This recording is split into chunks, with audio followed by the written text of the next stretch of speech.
Traveler. Oh, Paimon feels like she's been asleep for the longest time. Paimon's head feels super heavy. Did we oversleep? Do you even remember going to sleep last night? Paimon thinks it was after the Sub-Zero's festival. The Sub-Zero's festival? Have we finally escaped from the Sub-Zero Samsara? Quick! Take off your Akasha terminal!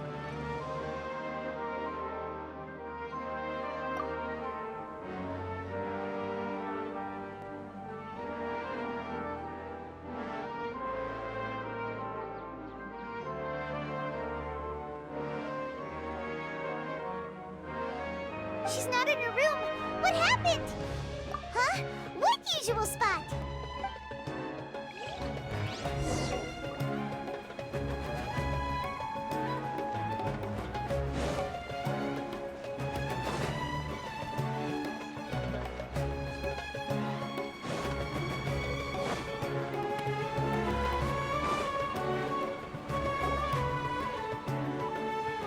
Well done, Traveler and Paimon. And thank you, Dunyarzad, for organizing the Sub-Zero's festival for me. I'm sorry, who are... Dunyarzad! You're okay!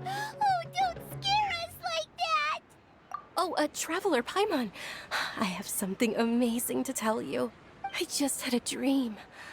And I saw Nilou performing the dance of Sub-Zeros.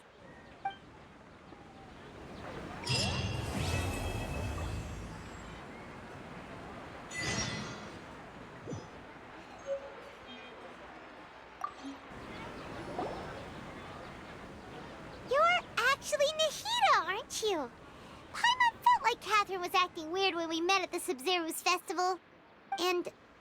Dunyarzad, did you save her? It's a really long story. We shouldn't disturb her.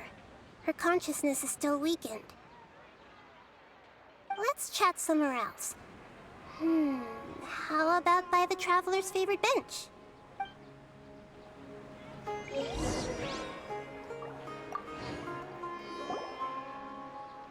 What's going on?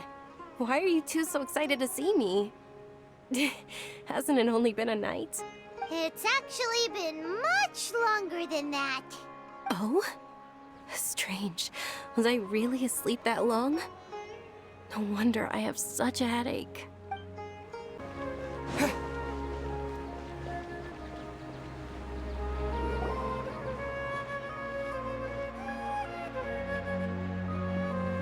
Let's talk about Dunyarzad first. It's such a relief that she's all right. After we parted on the last day of the Sub-Zero's festival, I left the city and saw what the Traveler had described. Among the countless dreams, I found one that was growing fainter and fainter. This proved my suspicion. Once Dunyarzad could no longer bear the Akasha harvesting her dreams, her consciousness began to dissipate. But this also meant it escaped the Akasha's control. Such a small fragment of consciousness can't last for very long, though.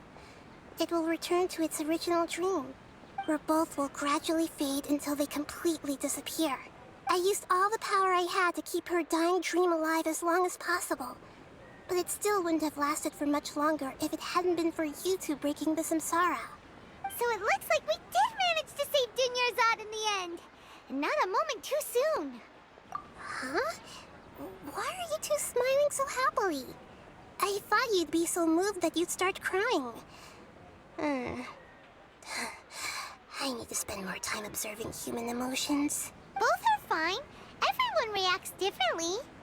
All right. You two must have a lot of other questions for me, right? After all, you saved my faithful believer. As your reward, I will answer any and all questions. At the Avidia Forest, there was this incense that made the Traveler fall unconscious and dream of a huge tree and a red sky. You also heard someone's voice, right? It said world and forget me. Yeah, so you do know! We've been wanting to ask you what that was about, and if the red sky was related to Conria. It seems like the Traveler established a connection to Irminsul. That was a message left by Greater Lord Rukkhadevata's residual consciousness in Irminsul. Perhaps her last memory before she died. As you two probably know, Greater Lord Rukkhadevata disappeared after the disaster in Conria. The timings of these events do line up, so your suspicions are reasonable. A message from Greater Lord Rukkhadevata? We thought it was from the Scarlet King. The Scarlet King? That god who died even longer ago? Some present-day desert dwellers still worship him. You probably just heard some of their conspiracies. Okay, so what does the message mean? I still haven't managed to decipher it. Even the Akasha isn't currently capable of doing that. Greater Lord Rukkhadevata's residual consciousness in Irminsul seems to be contaminated with something that has a very dangerous aura to it. Many devoted scholars go mad as soon as they connect their consciousness. I've warned the Academia about this many times, but people still keep falling victim to it. But I believe this is the key to saving Irminsul. That's why I've kept trying to decipher it. So the tree in the vision was Irminsul? Oh, Tainari also said that Irminsul is sick! Is it because of the contaminated consciousness? But even if you can't figure out what that vision was all about, it seems like our search for you was all in vain. The Traveler wasn't affected after coming in contact with that consciousness. I've never seen anyone like that. With you here, we may have a chance at deciphering it. No, we must decipher its secrets. I've already eliminated all other factors that might affect Irminsul. This is the only one left.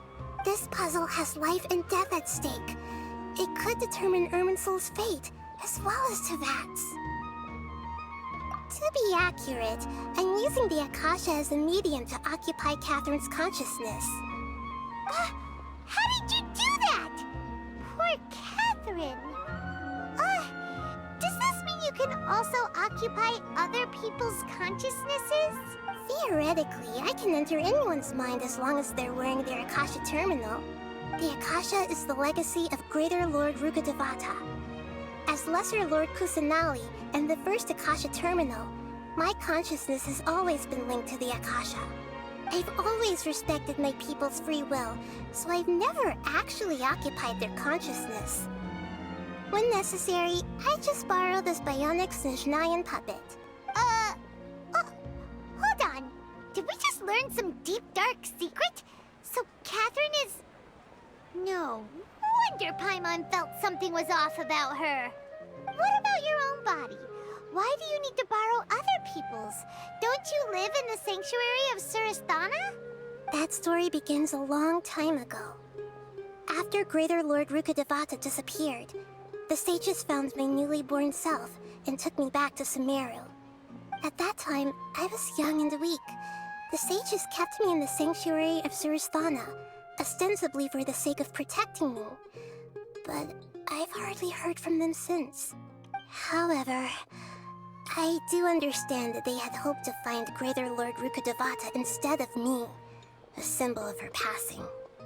So, the sages basically put their new Archon under house arrest? How dare they! Why don't you teach them a lesson, Nahida? In some ways, they aren't wrong. Greater Lord Rukkhadevata was omniscient and omnipotent. Even after her death, the Akasha is still empowering this nation. And I'm still really far away from being able to call myself the God of Wisdom.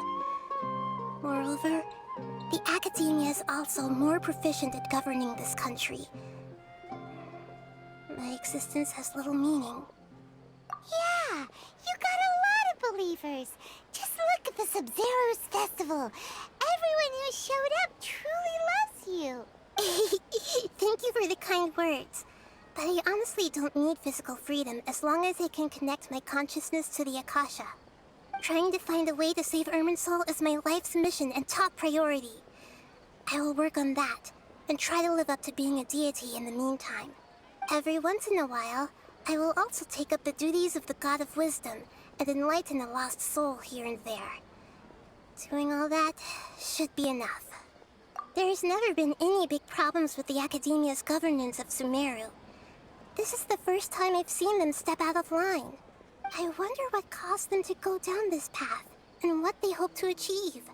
Even though the city's residents haven't noticed anything strange, if the Traveler hadn't broken the Sub-Zero's Samsara, the situation could have become dire. I tried to do some investigating in the Akasha, but I couldn't find anything suspicious. And all the people of interest seem to purposely avoid wearing their Akasha terminals. I think they're deliberately trying to hide something. Oh, that reminds Paimon. In Gandharvaville, there was a sage who had invited Tainari to join some kind of project. Could it be related? Regardless, I need to first investigate the sage's motives, make things right, and punish them if needed. But I'll have to be discreet, or they'll see me coming. You mean how the Akasha stops you from having dreams? Yeah, it's been such a long time. No one's noticed something's up? It's not that no one noticed. It's more like no one cared. Ultimately, it's all rooted in the sage's misdirection. Misdirection? The sages convinced everyone to believe that being unable to dream is a sign of rationality and wisdom. Not dreaming is a badge of honor in Sumeru, even if the truth is that their dreams are being reaped by the Akasha. With their propaganda in place, the sages can maximize their use of the Akasha to facilitate their research. Besides, Greater Lord Rukkhadevata must have created the Akasha in the hopes that it could be used to its full potential. That's why I've never come out strongly against this. Anyway, the perspective advocated by the sages drowned out any voices of doubt. By now, even those who never use Akasha terminals find it too shameful and embarrassing to talk about their dreams. Got it! I hope my answers were satisfactory, seekers of knowledge. To be honest, maintaining Dunyarzad's fading dream took a lot of mental energy. I think I may need to rest for a while. Oh, and you don't need to worry too much about the sage's activities for now.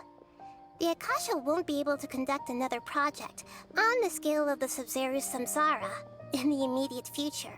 Go and get some sleep. Leave everything to us. What a relief.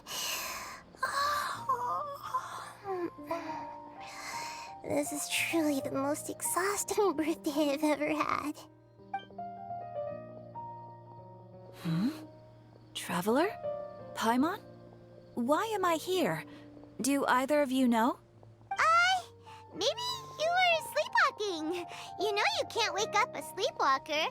We happened to walk by, so we thought we'd wait for you to wake up. I see. Huh. I should visit my maintenance personnel sometime. Oh, I'm fine. I better go. Thank you.